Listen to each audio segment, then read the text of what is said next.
الرجيم بسم الله الرحمن الرحيم إن الله وملائكته يصلون على النبي يا أيها الذين آمنوا صلوا عليه وسلموا تسليما اللهم صل على سيدنا محمد وعلى آله وصحبه أفضل صلواتك وعدد معلوماتك وبارك وسلم صلاة وسلاما عليك يا سيدي يا رسول الله صلى الله تعالى عليه وسلم. معزز سامعین کرام، شفیق بزرگوں، عزیز ساتھیوں، اور جو ہمارے ساتھ خواتین وغیرہ بھی شامل ہے، ان تمام کی خدمت میں کلمات تبریک پیش کیے جاتے ہیں، اور اللہ تعالی ہمیں جو کچھ کہا اور سنا جا رہا ہے، کہنے والوں کو کہنے سے زیادہ اور سننے والوں کو سننے سے زیادہ عمل کی توفیق نصیب فرمائیں۔ معزز سامعین کرام، جیسا کہ آپ حضرات بخوبی واقف ہیں کہ ہماری یہ جو آلٹرنیٹ ویک کی جو یہ نشست ہوتی ہے، آج ہمارا مقامات عشرہ کا دوسرا سبق، جس کا نام ہے زہد، ورع اور تقوی، زہد کہا جاتا ہے۔ دوسرا عنوان اور دوسرا ٹاپک ہے ہمارا، دوسرا مقام ہوتا ہے زہد۔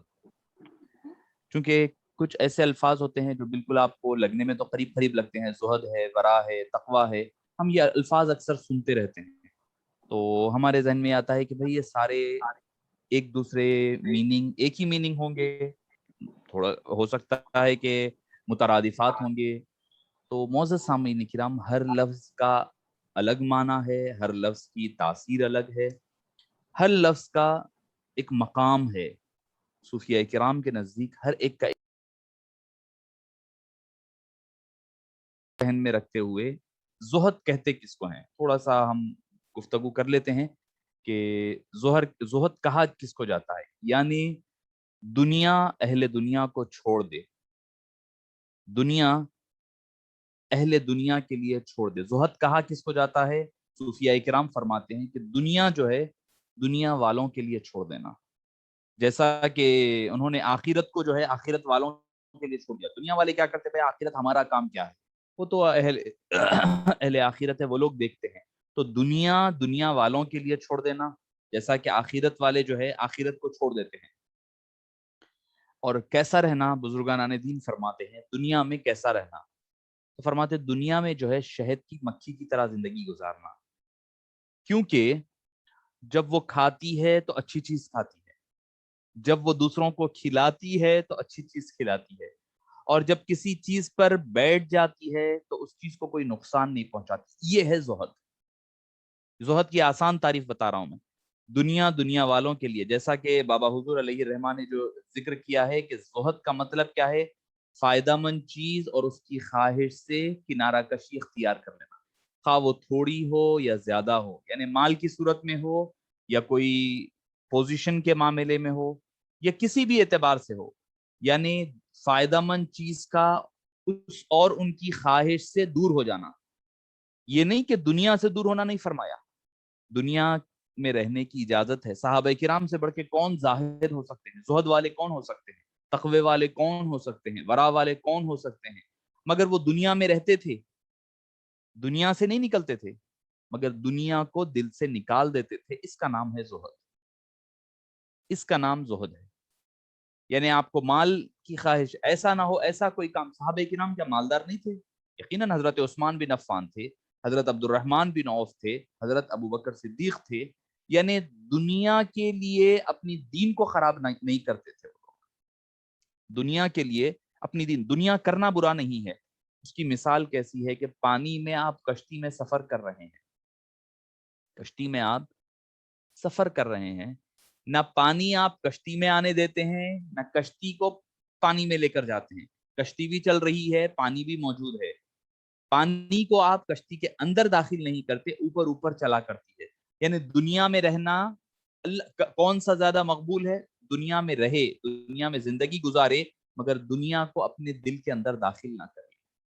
اس کا نام ہے زہد، اس کا نام ہے تقوی، اس کا نام ہے ورع، اس کو زہد کہا جاتا ہے۔ یہ دوسری منزل ہے صوفیاء کرام کے نزدیک مقامات عشرہ میں۔ جب یہ مقامات عشرہ مکمل ہوتے ہیں تو بندہ جو ہے پھر اللہ کے قرب کی منزل میں پہنچتا ہے۔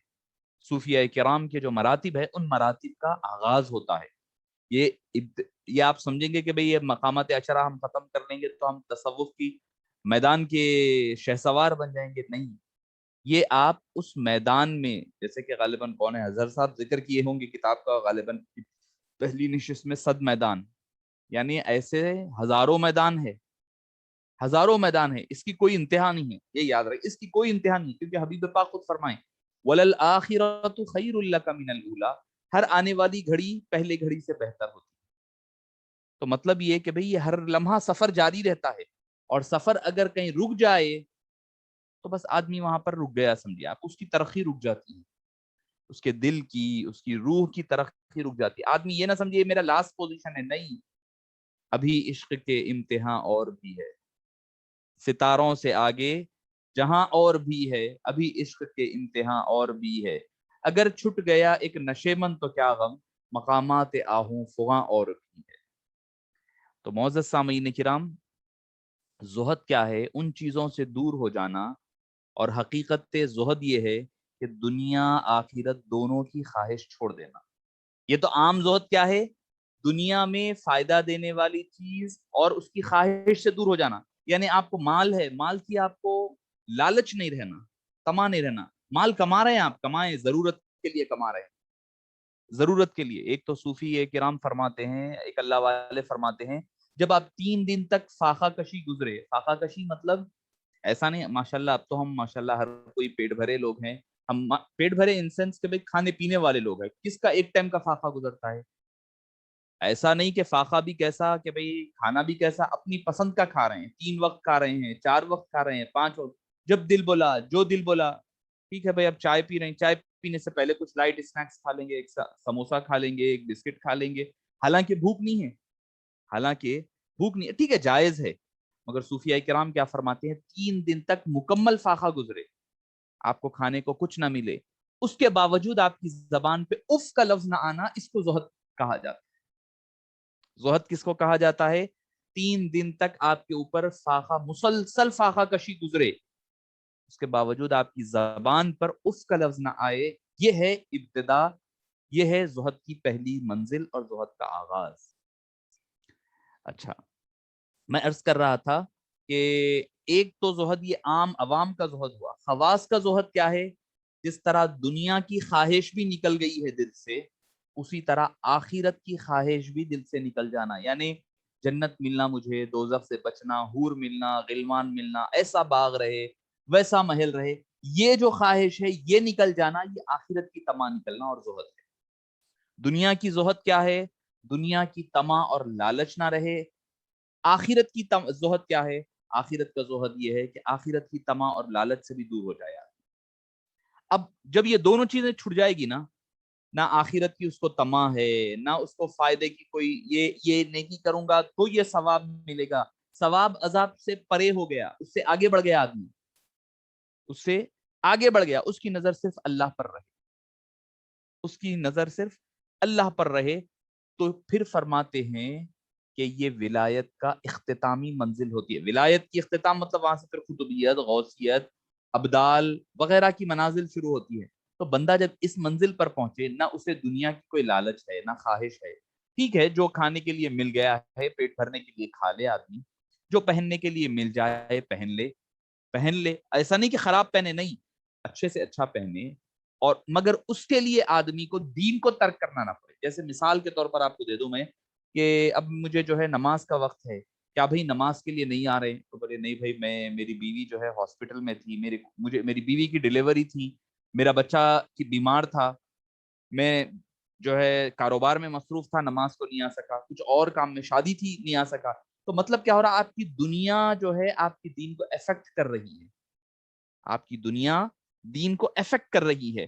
آپ کی دین دنیا کو افیکٹ نہ کرے، اس پر کوئی اثر انداز نہ ہو، اس کو زہد کہا جاتا ہے، اس کو زہد کہا جاتا ہے.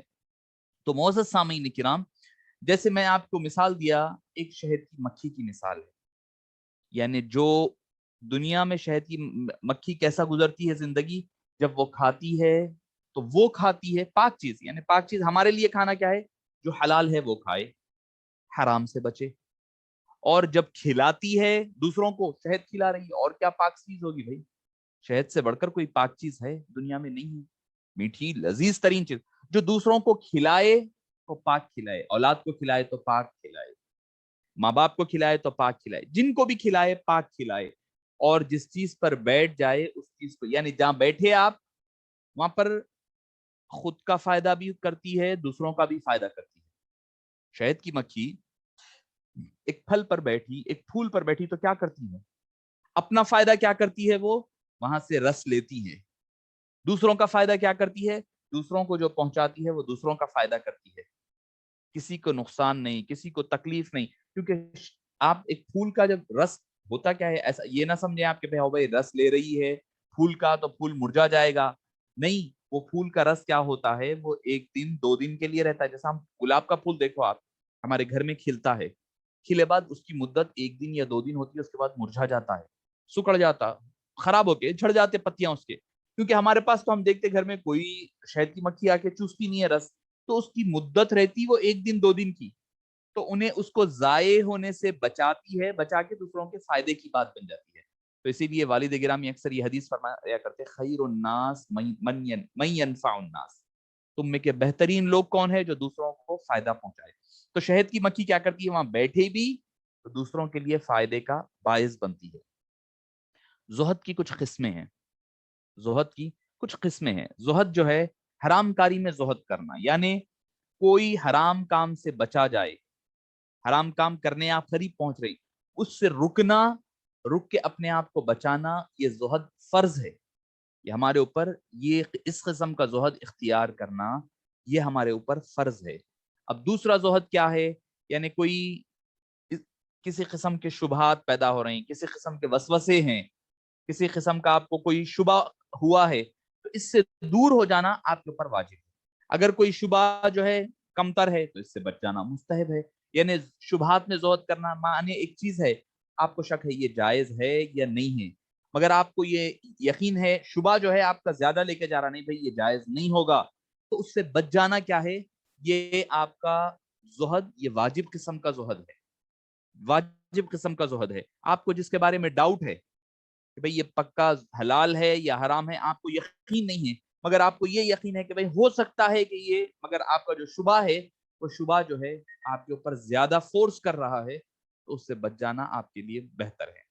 اور فضول کام میں زہد کیا ہے؟ یعنی بیکار کام ہے، نہ کوئی دین کا کوئی فائدہ ہو رہا کوئی محفل سے، نہ دنیا کا کوئی فائدہ ہو رہا، کوئی کام نہیں ہے، بس بیجا بس ایسے ہی بیٹھے ہوئے ہیں، ٹھی ٹھاٹا کرے، اڑ گئے نکل گئے، بیجا ادھر دیکھ رہے ہیں، بیجا سوال کرنا، بیجا باتیں کرنا، بیجا بغیر فائدے کی کوئی چیز کرنا، تو یہ کیا ہے؟ فضول زہد ہے۔ تو اس سے بچنا آپ کے لیے مستحب ہے۔ جب آدمی فضولیات سے بچتا ہے تو اللہ تعالیٰ اس کو حرمت والے چیزوں سے اللہ محفوظ رکھ دیتا ہے۔ اور نفس میں زہد کرنا، یعنی نفس امارہ، نفس امارہ کون سا ہوتا ہے؟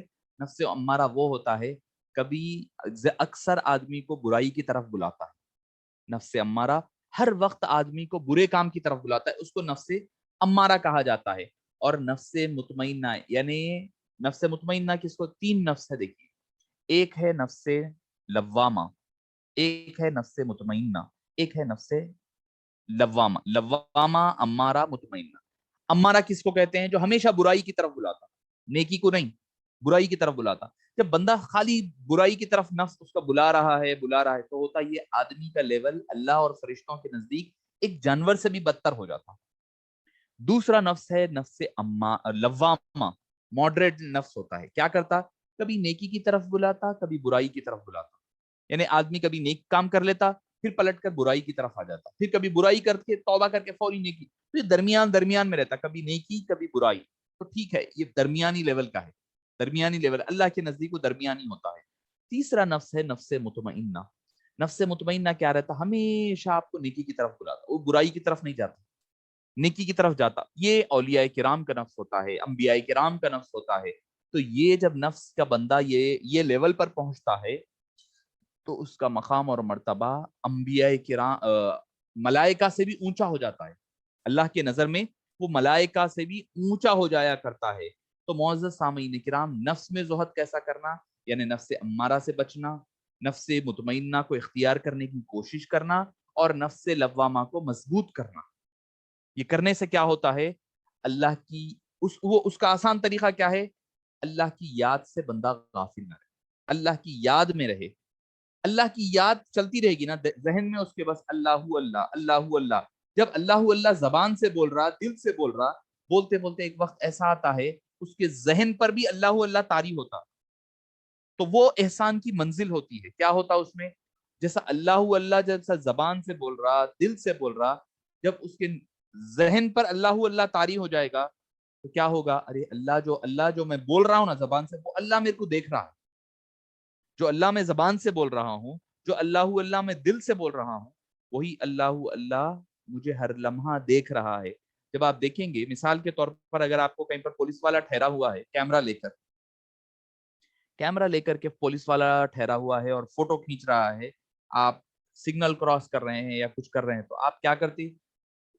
اگر آپ سگنل توڑنے والے تھے تو رک جاتے، ارے نہیں بھائی نہیں، پولیس ٹھہری ہوئی ہے، سگنل توڑوں گا تو کیمرہ مار دے گا اور چالان آ جائے گا میری گاڑی پر، میرے لائسنس پر. تو معزز سامعین کرام، ایک مثال دیا ہوں آپ کو میں بغیر کوئی بلا تشبیہ کے. اسی طرح اگر آپ دیکھیں کہ آپ کے ذہن میں یہ پتا چلے میں ایک گناہ کر رہا ہوں، کرتے وقت اگر میرے ذہن میں یہ بات آ جائے کہ نہیں، اللہ مجھے دیکھ رہا ہے، اللہ مجھے دیکھ رہا ہے، اگر یہ مجھے تصور آ گیا تو میں پھر گناہ نہیں کروں گا. جیسا کہ ہم رمضان میں دیکھتے ہیں کہ آپ رمضان میں بھوک لگ رہی، پیاس لگ رہی، سب کچھ ہے، چھوٹے سے چھوٹا بچہ ہے، اس کو آپ بولیں گے کہ بھائی پانی پی لو، پیاس لگ رہی ہے، تو وہ بولے گا نہیں نہیں نہیں نہیں پیتا. کیوں؟ اللہ دیکھ رہا ہے.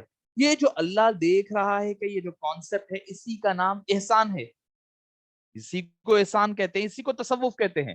تو معزز سامعین کرام، جب بندہ اللہ اللہ کا ذکر زبان سے کرے، جب وہی ذکر دل سے کرتا ہے، کرنے کے بعد جب اس کے ذہن پر اللہ اللہ کا ورد طاری ہو جاتا ہے، تب بندہ گناہوں سے بچ جاتا ہے. تو اسی کا نام احسان ہوا کرتا ہے. تو معزز سامعین کرام، اس قسم کی چیزوں سے زہد اور ورع میں فرق کیا ہے؟ زہد اس کو کہتے ہیں اس چیز کو چھوڑ دینا جو آخرت میں فائدہ نہ دے اور دنیا میں فائدہ نہ دے. ورع کس کو کہتے ہیں؟ اس چیز کو چھوڑ دینا جو آخرت میں نقصان دے. اچھا، اب زہد کا فائدہ کیا ہے؟ زہد اختیار کرنے کا فائدہ دیکھیے، چند فضائل اور فائدے ہوتے ہیں زہد اختیار کرنے کے. زہد اختیار کرنے والے کے ارادوں کو اللہ مضبوط بنا دیتا ہے. آپ کو ارادہ کرتے ہیں نا، تو اللہ تعالیٰ آپ کے ارادے کو اور قوی کر دیتا ہے، آپ اس پر ڈٹ جایا کرتے ہیں. اور اللہ تعالیٰ زہد اختیار کرنے والے کے مال کی حفاظت کرتا ہے، مال و اسباب کی، اور اس کے دل میں دنیا سے بیزاری پیدا ہو جاتی ہے. ہم بزرگان دین کو دیتے دنیا آ رہی جا رہی. کون ہے؟ حضرت غوث اعظم دستگیر رضی اللہ عنہ ہے. اور حضرت غوث اعظم دستگیر رضی اللہ عنہ ارضاہ کے پاس آئے، آ کر بولے آپ کے بیٹے کا انتقال ہو گیا. آپ نے کہا انا للہ و انا الیہ راجعون، درس جاری ہے.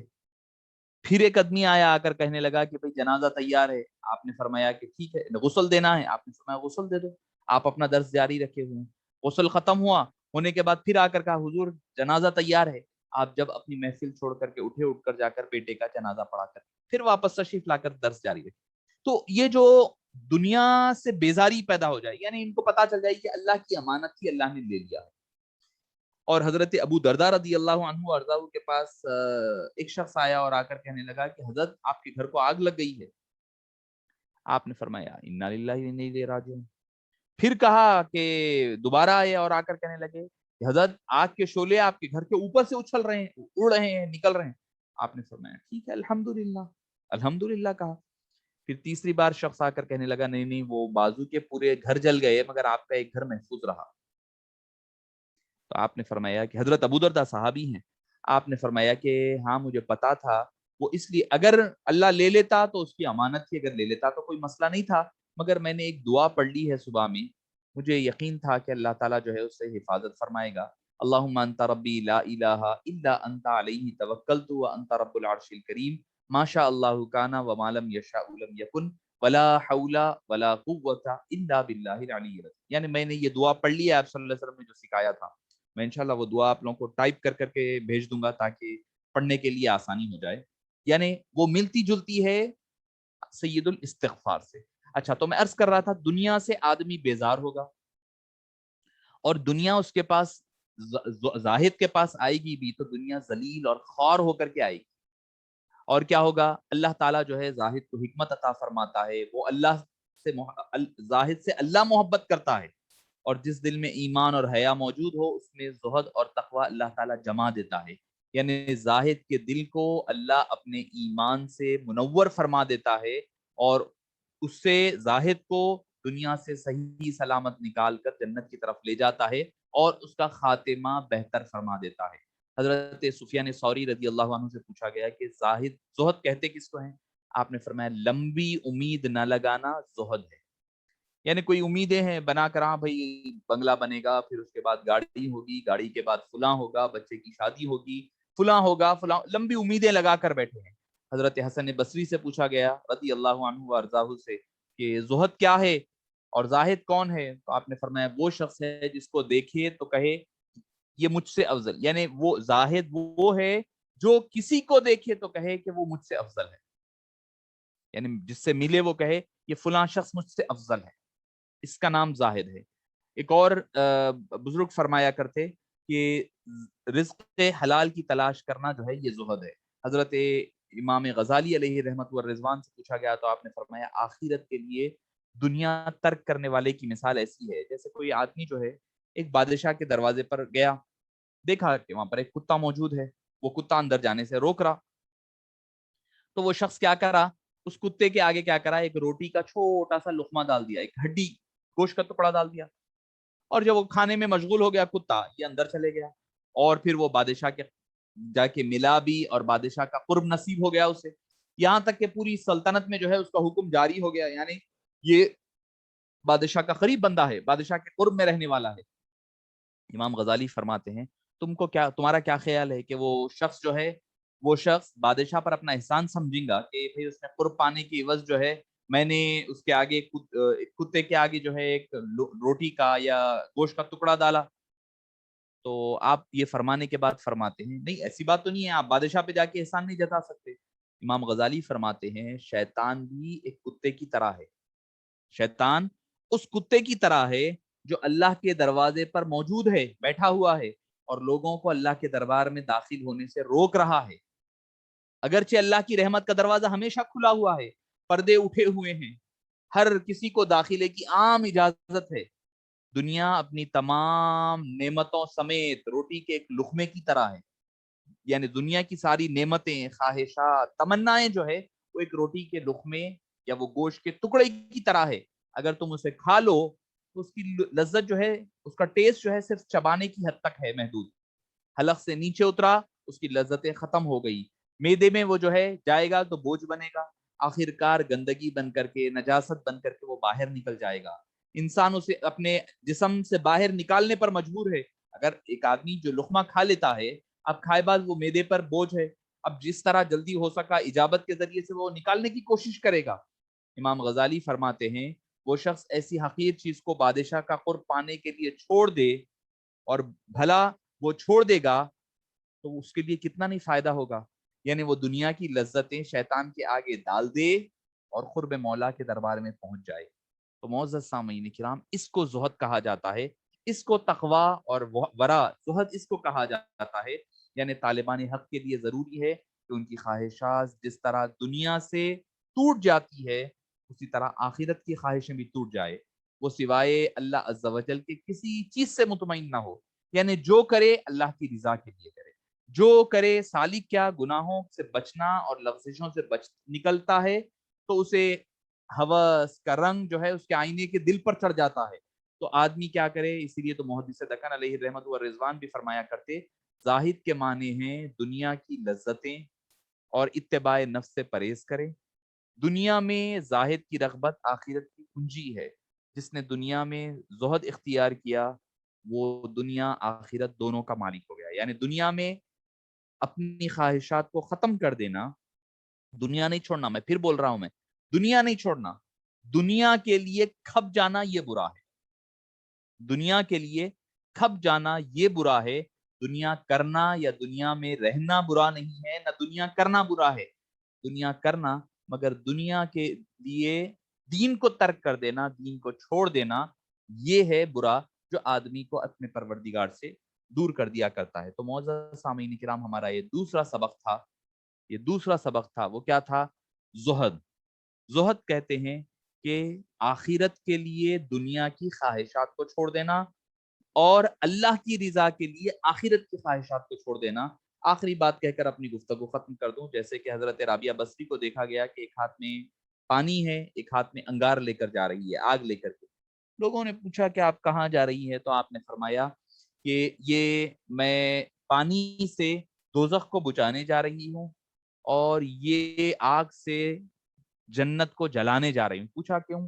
تو فرمایا کہ میں دیکھتی ہوں لوگوں کو یا تو جنت کی خواہش میں عبادت کر رہے ہیں یا دوزخ کی بچنے کے لیے عبادت کر رہے ہیں، اللہ کے لیے کوئی عبادت نہیں کر رہا، مالک کے لیے، اس خالق اور مالک کے لیے کوئی عبادت نہیں کر رہا.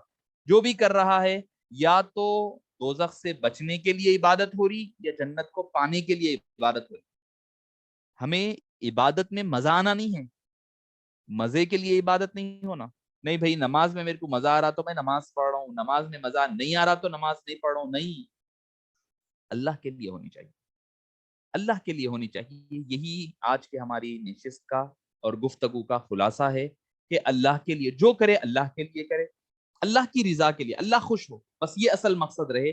جب یہ مقصد ہو جاتا ہے تو بندہ پھر اللہ تعالیٰ اس کے لیے سلوک کے راستے کھول دیا کرتا ہے. ہم اپنی گفتگو کا آج یہاں پر اختتام کرتے ہیں. اب جو سوالات وغیرہ ہیں وہ حضرات سوالات کر سکتے ہیں. اس کے بعد پھر ہماری چونکہ وقت 15 منٹ رہتے ہیں ہمارے پاس سوالات کے لیے، تو جو حضرات کے سوالات ہیں وہ سوالات پیش کر سکتے ہیں. اللہم صلی اللہ علیہ وسلم. السلام علیکم حافظ صاحب. جی وعلیکم السلام ورحمۃ اللہ وبرکاتہ. توبہ کے تعلق سے سوال ہے حضرت. کس اکثر تعلق سے؟ توبہ کے تعلق سے جو جی ہماری جی جی اگر جیسے کوئی کسی سے گناہ ہو جاتا ہے پاسٹ میں، پھر توبہ کر لیتے ہیں، پھر کبھی ایسے خیالات آتے ہیں اس گناہ کے ذہن میں، تو اس سے بچنے کے لیے پھر سے توبہ کرتے رہنا پڑے گا یا پھر اس کے لیے کچھ آسانی طریقہ بتا؟ دیکھیے، گناہ جب تک گناہ نہیں ہے جب تک کہ آپ اس پر عمل نہیں کریں. صرف خواہش کا آنا یہ گناہ نہیں ہے. اگر دل میں کسی گناہ کی خواہش لذت پیدا ہو، کیونکہ آپ گناہ کیے ہوئے ہیں پہلے، اس وجہ سے اس کی خواہش آ سکتی ہے، تو اگر صرف خواہش کا دل میں آنا یہ گناہ نہیں ہے. کیونکہ اللہ تعالیٰ نے اس امت کے لیے، امت محمدیہ کے لیے، یعنی جو دل میں جو خواہشات ہے، جو ارادے ہے، وہ ارادوں پر اور نیتوں پر، وسوسوں پر اللہ تعالیٰ نے معافی دے دی ہے. جب تک کہ ہم زبان سے کہے نہیں اور جب تک زبان سے کیے نہیں، جب تک کہ ہمارے لیے وہ معافی ہے. نمبر ایک چیز. نمبر دو کہ اگر ایسے وسوسے آنے سے، وسوسے آنا کوئی برا نہیں ہے، کیونکہ صحابہ کرام خود آتے ہیں آپ صلی اللہ علیہ وسلم کے پاس، فرماتے یا رسول اللہ ہمیں ایسے وسوسے آتے ہیں اگر ہم زبان سے کہیں تو ہمیں لگتا ہے کہ ہم کافر ہو جائیں گے، مگر ہم زبان سے نہیں کہتے. تو آپ صلی اللہ علیہ وسلم نے فرمایا کہ یہ ایمان کی علامت ہے. وسوسے آئے، کوئی گناہ کے آپ کے خیال آیا، تو اس خیال سے بچ جانا یہ بھی اللہ کی نیک توفیق میں کی ایک توفیق ہے. اگر کوئی خیال آ رہا ہے برائی کا تو کوئی بری بات نہیں ہے، کیونکہ شیطان چوری وہیں کرتا ہے، ڈاکہ وہیں ڈالتا ہے جہاں پر ایمان ہوتا ہے، چور وہیں آتا ہے جہاں پر مال ہوتا ہے. تو اگر کوئی شیطان وسوسے ڈالتا ہے تو اس سے گھبرانے کی ضرورت نہیں ہے. استغفار کی کثرت کرنی چاہیے. استغفار کم سے کم بھی کم سے کم 70 نہیں تو 100 مرتبہ کم سے کم ڈیلی استغفار ہونی چاہیے. اور جب بھی کوئی ایسا برائی کا ارادہ آئے تو اس کے ساتھ ایک نیک کام کر لے، نیک کام کر لے تو شیطان کی جو ہے اس سے شکست ہوتی ہے، اس کو اپنے مقصد میں ناکامی ہوا کرتی ہے.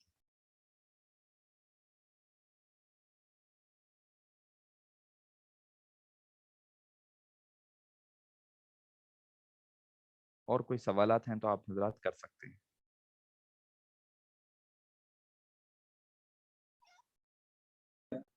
السلام علیکم صاحب. جی صاحب وعلیکم ایک السلام. سوال تھا شکر صاحب، وضو کے تعلق سے. جی جو وضو اپنے ساکس کے اوپر مسا جو کر رہے ہیں نا آپ صاحب، اس کے جی تعلق سے انہوں سوال رکھے ہیں. جو نارمل ساکس پہن کے مسا کرتے ہیں تو جائز ہے کیا؟ اس کے وضو ہو جاتا کیا اپنا بول کے پوچھ رہے تھے. دیکھیے، وضو میں پیر کا دھونا فرض ہے. اصل کیا ہے؟ پیر کا دھونا ہے. اور وہ بھی کیسے؟ قرآن کریم سے ثابت ہے.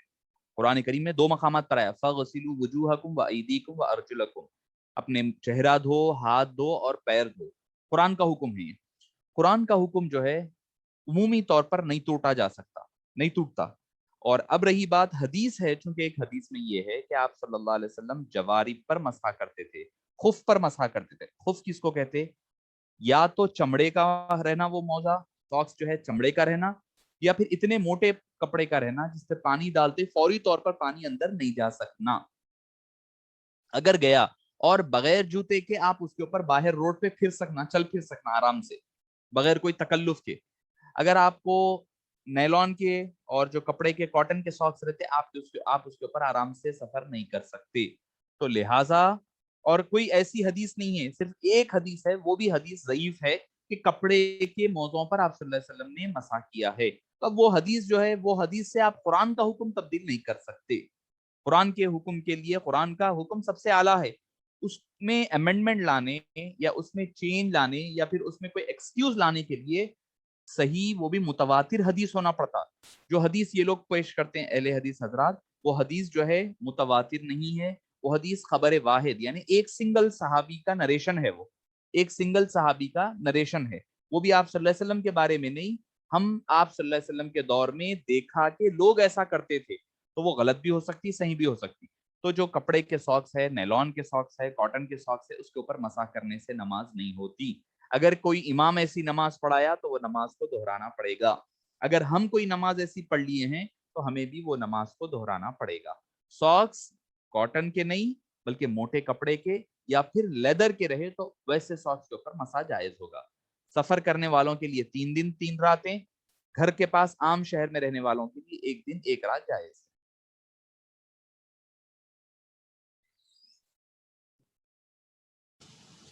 سب ایک سوال زہد کے تعلق سے جی زہد اور نفس کی خواہش میں فرق کیسے جاننا ہے؟ جی جی جی زہد اور نفس کی خواہش بھی جیسے ہمارا سیٹسفیکشن ایک سرٹن لیول پہ جا کے ہوتا ہے، ہم لوگ جی سمجھتے ہیں کہ یہ زہد ہے، تو ان دونوں میں جی ڈفرینس کیسا کریں آپ سب؟ دیکھیے، اگر وہ آپ کو دنیا داری کی طرف لے جا رہی ہے، دنیا داری کی طرف کھپانے کے لیے لے جا رہی ہے تو وہ نفس کی خواہش ہے، نفس کی خواہش ہے. اور زہد کیا ہے؟ زہد یہ ہے کہ بھئی آپ کو دنیا داری سے بے پرواہی یعنی دور لے کر جا رہی ہے، دنیا داری میں کھپا رہی ہے تو وہ نفس ہے، نفس ہے. گناہ میں لذت آ رہی ہے تو وہ نفس ہے. اگر بھئی اتنا تو ہم سمجھ سکتے ہیں، بھئی چلو کوئی برا کام کرنے کے لیے آپ کی خواہش پیدا ہو رہی ہے تو یہ نفس ہے. اگر برے کام سے بچنا ہے تو یہ آپ کا زہد ہے. نیک کام کرنے کی خواہش ہے تو یہ زہد ہے. دنیا چھوڑیں، وہ بھی کس لیے؟ دکھاوے کے لیے نہیں. اگر وہ بھی دکھاوے کے لیے ہے تو ایک حدیث پاک میں یہ بھی ہے کہ کل قیامت کے دن جو ہے کئی ایسے غریب لوگ رہیں گے جو قارون کے ساتھ ان کا حشر ہوگا. اللہ تعالیٰ فرمائیں گے جا کے قارون کے ساتھ ٹھہر جاؤ. تو وہ لوگ بولیں گے اے باری تعالیٰ ہم نے کیا کیا؟ قارون بولتا بڑا مالدار آدمی تھا، اس کے ساتھ ٹھہرا رہے ہیں آپ میرے کو. دنیا میں تو کئی مرتبہ میں فاقے گزرے ہیں. تو فرمایا جائے گا تیرے فاقے ضرور گزرے ہیں، مگر وہ بھی تو دنیا والوں کو دکھانے کے لیے کرتا تھا.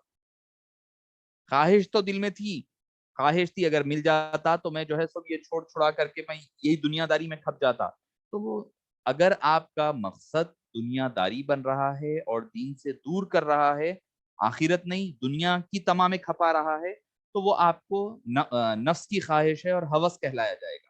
اگر آپ کو دنیا سے کاٹ کر کے اللہ کے دربار کے قریب لے جا رہا ہے کسی بھی اعتبار سے، اگر یہ کام بھی آپ کو دنیا والوں کو دکھانے کے لیے ہے تو پھر وہ بھی پھر ہوس کے اور آپ کے نفس کیا کام ہوگا. وہ بھی دنیا دکھانے والوں کے لیے نہیں بلکہ وہ بھی صرف اللہ کی رضا کے لیے ہی ہو، تب وہ حقیقی ہے اور وہ زہد کی منزل پر ہے.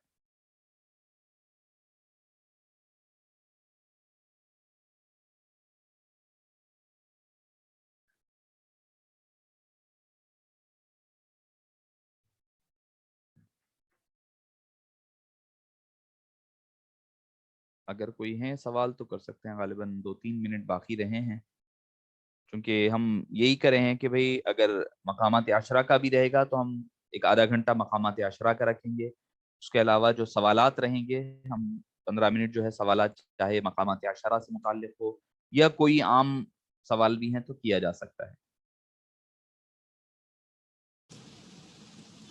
ہم سب کسی مہمان کے پاس کھانے پہ دعوت میں گئے اور وہاں پر یہ پتہ چلا کہ گوشت حلال طریقے کا نہیں ہے، تو اب وہاں پر ہم جیسے اطلاع ہے یا تھوڑا سا ڈاؤٹ بھی ہے، تو وہاں پر یہ زہد کے یا تقوی کے اعتبار سے ہم کیسا روکنا بہتر رہے گا؟ دیکھیے کہ اگر کوئی آدمی کا مال مشکوک ہے، شک ہے، اگر آپ اس سے پرہیز کرنا چاہ رہے ہیں تو ٹھیک ہے، کر سکتے، مگر شک جو ہے صرف سنی سنائی بات پہ نہ رہے، کیونکہ اس میں ایک باریک فرق ہے۔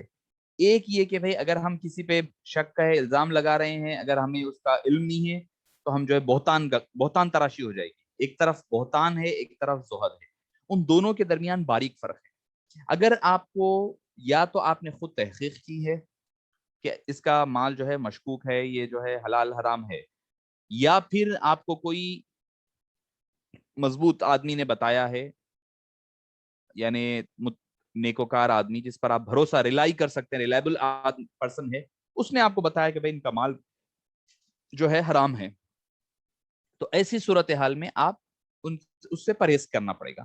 اگر صرف سنی سنائی باتیں ہیں کہ بھئی جیسا اکثر ہم سنتے ہیں، ارے بھئی وہ فلاں جو ہے مٹھائی والا فلاں چیز ملا دیتا، وہ فلاں چیز میں جو ہے جانور کی چربی ملی ہوئی ہے، سنی سنائی باتیں ہیں، تو اس کے اوپر عمل کرنا جائز نہیں، کیونکہ میرے کو اچھا یاد ہے ہم جب حضرت خواجہ شریف صاحب علیہ الرحمہ کے پاس درس حدیث پڑھ رہے تھے تو مٹھائی لائی گئی اور وہ تھی پلا ریڈی کی، تو بالاجی کی یا پلا ریڈی کی غالباً تھی، تو کوئی بچہ بولا کہ حضرت یہ جو ہے پلا ریڈی جو ہے گائے کا پیشاب ڈالتا ہے اس کے اوپر، تو آپ نے پوچھا کہ آپ دیکھے کیا بابا؟ تو بولے نہیں حضرت میں دیکھا نہیں، تو بولے پھر آپ کیسا بولے؟ تو بولے کہ بھئی کسی نے کہا، لوگ کہتے ہیں تو سنا، تو بولے اگر لوگ کہتے جو سنے، آپ جو بولے آپ کو کیا انہوں دیکھے کہ اپنی آنکھوں سے؟ بولے نہیں دیکھے۔